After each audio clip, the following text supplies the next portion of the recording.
The Grand Meridian Hotel glittered under the New Year's Eve sky, its chandeliers casting golden light across the ballroom. Amira Blake, a 22-year-old cleaner, pushed her cart through the service corridors, her dark curls escaping her bun.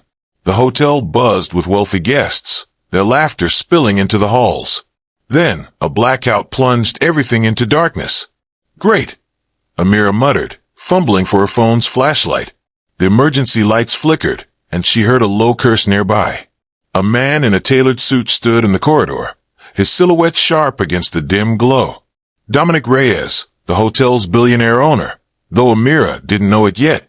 "Lost?" she asked, her voice teasing despite the chaos. He turned, his green eyes catching the light. "More like trapped. You know a way out of this maze." She grinned, leading him through the service tunnels. They bantered, the air crackling with something unspoken. In a forgotten lounge, they shared a bottle of champagne left on a table, the fireworks outside painting their faces in bursts of color. One thing led to another, and under the spell of the night, they fell into each other's arms. As the lights flickered back on, Dominic's phone buzzed relentlessly. "I have to go," he said, his voice heavy with regret. Amira nodded, her heart pounding. "Maybe we'll cross paths again." But as he vanished into the crowd, she realized they hadn't exchanged names.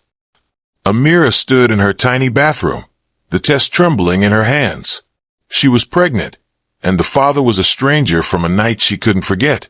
She tried to find him, scouring guest lists at the Grand Meridian, but no one matched his description. He was a ghost. She confided in her best friend, Tasha, over coffee at their favorite diner. "What am I supposed to do, Tash? I don't even know his name." Tasha, with her no-nonsense braids and sharp wit, leaned forward. "You're Amira freaking Blake. You've got this. Keep the baby. Don't keep the baby. It's your call.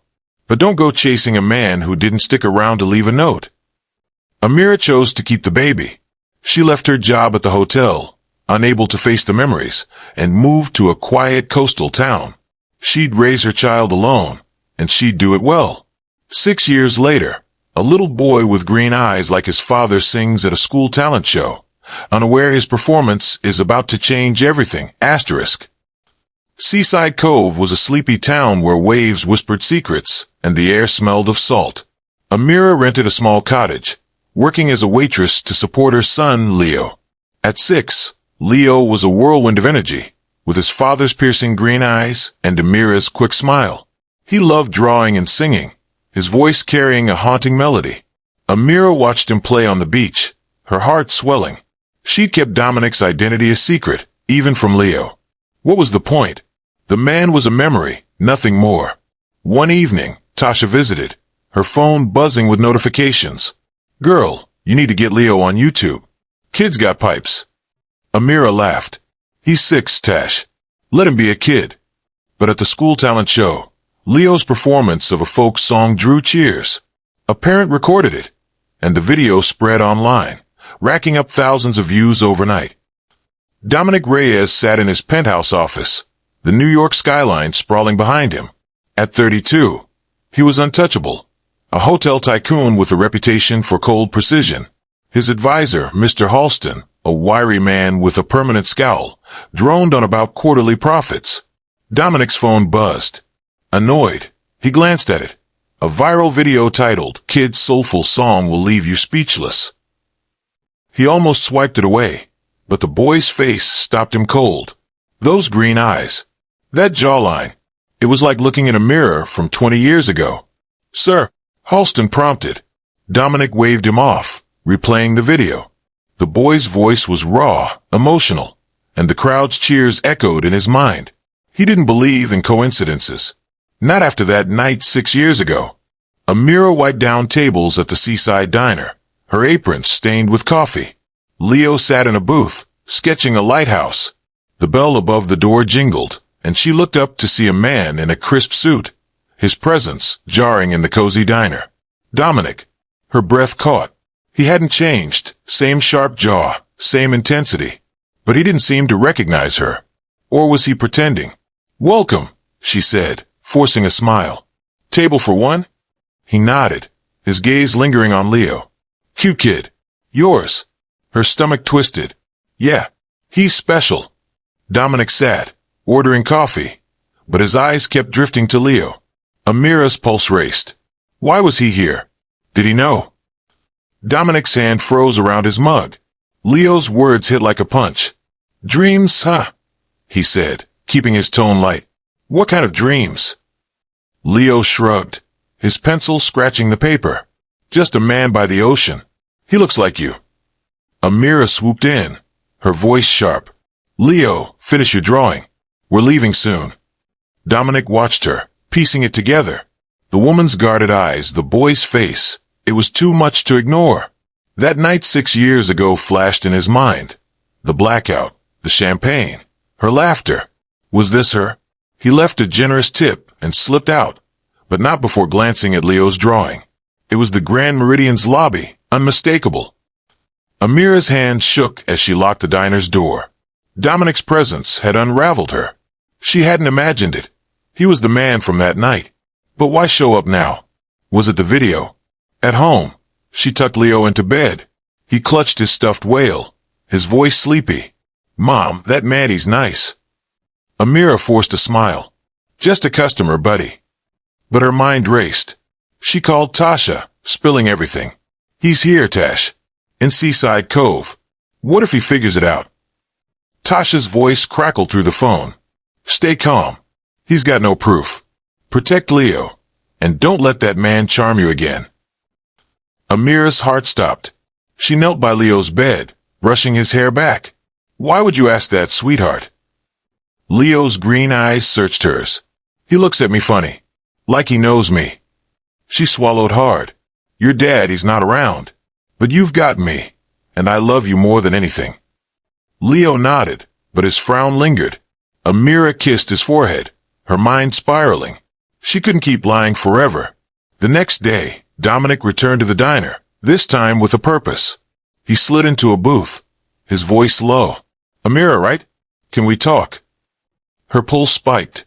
About what? He leaned closer. About a night 6 years ago. New Year's Eve. Amira stared at the note, torn. She shouldn't go. But curiosity, and something deeper, pulled her to the pier. Dominic stood under a street lamp, the ocean roaring behind him. You remember, he said, his voice steady. That night at the Grand Meridian. She crossed her arms. What do you want, Dominic? The truth. Is Leo mine? Her breath hitched. She wanted to deny it, but the words caught. Instead, she turned away. Stay away from us. The next day, Dominic invited Leo to the Grand Meridian's local branch for a kids' art day. Amira reluctantly agreed, watching closely. In the hotel's grand hall, Leo pointed at a painting of a stormy sea. I dreamed of this, he said, his voice awed. Dominic's jaw tightened. That painting hung in his private office 6 years ago. Amira drove home, her knuckles white on the wheel. A paternity test. If Dominic proved Leo was his, what then? Would he try to take him? She called Tasha, pacing her kitchen. He's digging, Tash. I saw him on the phone. Tasha's voice was fierce. Don't let him in, Amira. Men like him, they take what they want and leave you broken. Amira hung up, staring at Leo's drawings pinned to the fridge. She'd protect him, no matter what. Meanwhile, Dominic met Halston in a sleek office. Run the test discreetly, Dominic ordered. I need answers. Halston's eyes gleamed. Of course, sir. But if the boy's yours, it could complicate things. Your board won't like a scandal. A thunderstorm rolled into Seaside Cove, the sky splitting with lightning. Amira was at the diner when the school called. Leo was missing. Panic seized her. She searched the beach, rain soaking her clothes. Then she saw them, Dominic, shielding Leo under his jacket, leading him to a gazebo. Leo was shivering but safe. He was looking for seashells, Dominic said, his voice soft. I found him by the rocks. Amira hugged Leo tightly, tears mixing with rain. Thank you, she whispered to Dominic. Their eyes locked, the air charged. For a moment, she saw the man from 6 years ago. Not the tycoon, but the one who'd made her laugh. Dominic stared at the report, his gut screaming it was wrong. Leo's eyes, his mannerisms. It was undeniable. He confronted Halston in his office. "This doesn't add up," Dominic said, slamming the paper down. "Run it again." Halston's face was unreadable. "The lab is reputable, sir. Perhaps it's time to let this go." But Dominic couldn't. He drove to Amira's cottage, knocking on her door. She opened it, wary. "What now?" "I got a test done," he said. "It says Leo's not mine. But I don't believe it." Her eyes widened, then narrowed. "You had no right. Get out." The next day, Dominic appeared at the diner with an offer. A job at the Grand Meridian's local branch, managing events. "It's good money," he said. "For you and Leo." Amira hesitated. The pay was triple her diner wages, but it felt like a trap. "Why are you doing this?" "Because I want to know you," he said, his voice raw. "Both of you." Against her better judgment, she accepted. But at the hotel, she overheard a conversation. Dominic's ex, Vivian, warning him. "Claim that kid, and your empire's done." Amira's blood ran cold. The note was typed and signed, but Vivian's threat echoed in her mind. She confronted Dominic in his office. The note crumpled in her hand. "Who's doing this?" she demanded. "Your ex?" "Someone else." Dominic's face darkened. "Vivian's bitter, but she wouldn't go this far. I'll handle it." But Amira wasn't convinced. She started digging, asking Tasha to look into Vivian's past. Tasha texted back. "Girl, she's got a history of ruining people. Watch your back." Amira's world stopped. She raced to the school, Dominic meeting her there. Teachers were frantic. Leo had vanished after lunch. Amira's voice broke as she called his name, searching the playground. Dominic organized a search party. His voice steady, but his eyes wild. "We'll find him, Amira. I swear." Hours passed. The town scoured. Then a tip. A boy matching Leo's description was seen at the old Grand Meridian, now abandoned. Leo looked up, unharmed, his crayon scattered. "I wanted to see the painting," he said, pointing to the stormy sea canvas, still hanging in the dusty lobby. Amira hugged him, sobbing. "Why didn't you tell me?" "It called me," Leo said, his voice small. Dominic knelt beside him, his hand shaking. "You're okay. That's what matters." But Amira noticed something. Leo's drawing wasn't just a painting. It was the lounge where she and Dominic had spent that night. Amira confronted Dominic at the hotel, her voice shaking with rage. "Your advisor faked the test. Leo's yours, and Halston's been playing you." Dominic's face paled. He stormed into Halston's office, finding it empty. Halston had fled, but a file on the desk confirmed it. The real test showed Dominic was Leo's father. "I'm sorry," Dominic said, finding Amira. "I should have trusted my instincts." She shook her head, tears falling. "This isn't about you. It's about Leo." The headlines exploded, and Dominic's board called an emergency meeting.